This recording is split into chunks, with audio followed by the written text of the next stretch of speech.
What's up guys, Raf here with another tutorial video. This video is going to be showing how to lay in effortlessly. So we added a new button here in the AI options, so make sure you select the rig and then you hit lay in.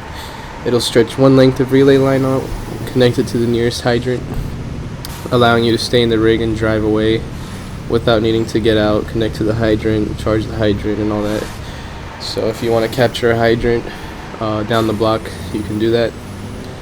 And so here we're just driving away from the hydrant and it's pulling out our hose behind us. Once we're in position, we can hop out and we can connect that hose to our pump panel, which will give us a water supply.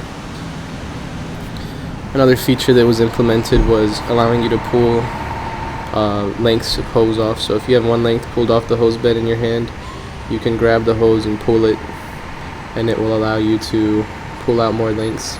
So this gives you another option. Instead of the radial menu lengths and needing to run away from the rig with the hose in your hand to pull out more lengths behind you, you can do this method, which I feel is super useful, and I hope you guys take advantage of that feature.